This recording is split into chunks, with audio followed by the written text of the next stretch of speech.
Soirée politique. Le 23 septembre, Jean-Luc Mélenchon et Éric Zemmour se sont fait face sur BFM TV pendant que sur France 2, la nouvelle émission de Léa Salamé, Élysée 2022, accueillait Valérie Pécresse et Gérald Darmanin.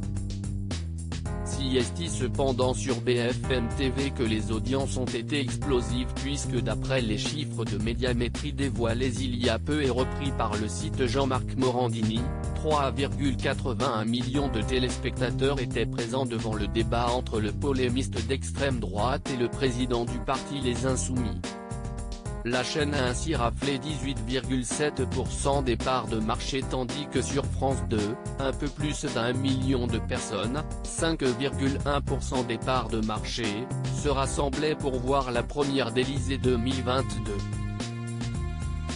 Il faut dire que tout était réuni pour faire du chiffre sur BFM TV, avec deux invités particulièrement prompts à faire des polémiques dont un quasi omniprésent dans les médias ces derniers jours malgré sa non-candidature à l'élection présidentielle de 2022.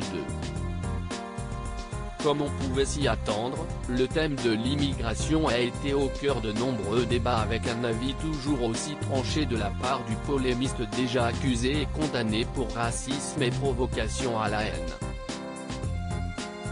Les élites françaises ont fait la folie criminelle de laisser venir des millions et des millions d'immigrés venus de la civilisation arabo-musulmane.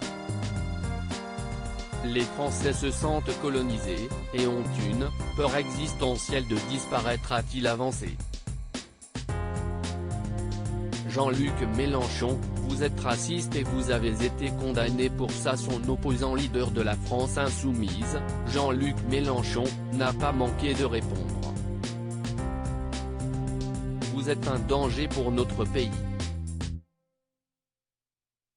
Vous avez une vision rabougrie de la France, vous êtes raciste et vous avez été condamné pour ça. Nous serons nombreux à ne pas vous laisser faire, vous ne chasserez pas les musulmans.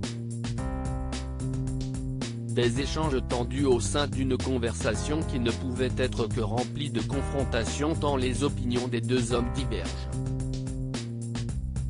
Échanges qui d'ailleurs se sont interrompus, très brièvement, à cause d'un moment assez surréaliste lors duquel Jean-Luc Mélenchon avait perdu son stylo, avant de reprendre de plus belle.